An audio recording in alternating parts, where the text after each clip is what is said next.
my full first name is Otsomale Sol Lupo. Most of the dance community know me as Otso. Most of my friends, family know me as Otso or Otsi.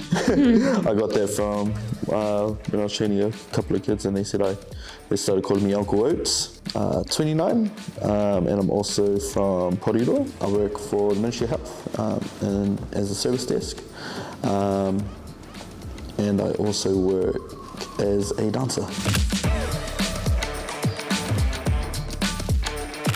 I guess being in school, my dad chose my subjects for me, and he just wanted me just to he set me on my career path. You know, this is what you're going to do. You're going to do economics, you're going to go to school, you're going to graduate with a BCom, even though it didn't interest me that much. I guess like whether I knew what I was going to do outside of school, I guess I had this plan of being a professional rugby player, being a dancer, and being a creative. That was more so just like back when I think about it, that was more so just like oh, that would be really cool one day to do that.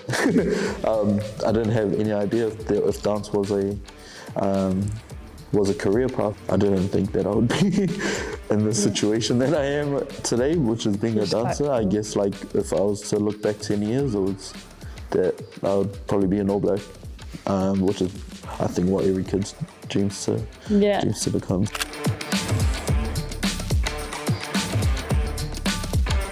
Not really understanding that you could sort of make I guess like a full-time job. Yeah, have it as a business. Have it as a business, and also just having skills of how to run it like a business, or how to like promote yourself, and how to like, because I know that my type of dancing doesn't reach places. Okay. So trying to promote it to say, you know, this is what I do. If I could promote it in various dance schools, maybe I can come in and teach like a course or a season there and share some of my knowledge.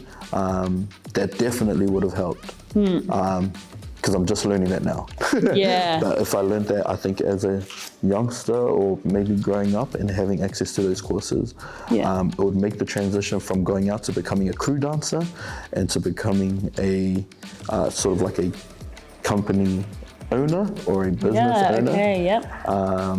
That definitely would have helped myself out.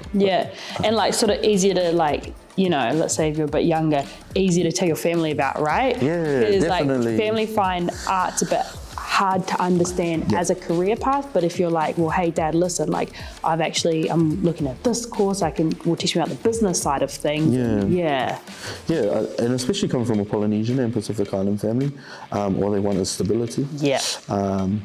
Which is why they tend to go towards, you know, doing these subjects. This will get you a good job.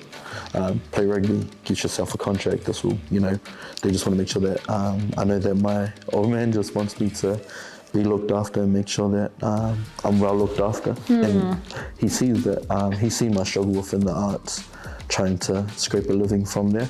Whereas now there's like a full-on, you know, we can go for funding. You know, we can put these pieces in festivals and people pay for those work. That was something that I didn't know.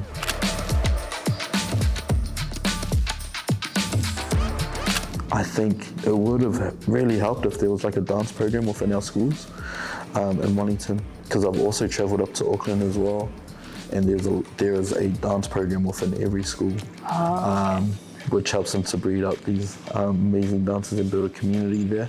I guess because there isn't really a curriculum for street dance, for ballet and contemporary, there is a lot of, I guess, there's a curriculum in order to get there, but I think what a lot of, say, people that look like me, that we gravitate towards is more street dance styles. And that just comes to, I guess, just exposure, if I'm just talking blankly. So, or just putting it like black and white, it's just that street dance styles don't get as much exposure as, say, contemp or ballet. But I'd say Polynesians or Pacifica, like myself, we gravitate more towards these styles because these styles were birthed out of struggle, and these styles were birthed out of, like, I guess, poverty, which is quite similar to the way that we've lived. I guess if taught correctly, and if this was overlooked by some of, you know, some amazing New Zealand dancers who know their stuff. Because they're like, hey, you got to put a little shade of some teachers that don't know their stuff. But there are, I know a lot of people who study the style, who study, I guess, these hip hop foundations, who I'm learning from. And this is the foundation of each style. If there was a curriculum put together by them and they oversaw that and they said, yep, this is good to teach, then I definitely think that it would help a lot. And also just bring more exposure to like a theatre world, or, you know, help it to reach audiences that aren't really used to seeing that type of style.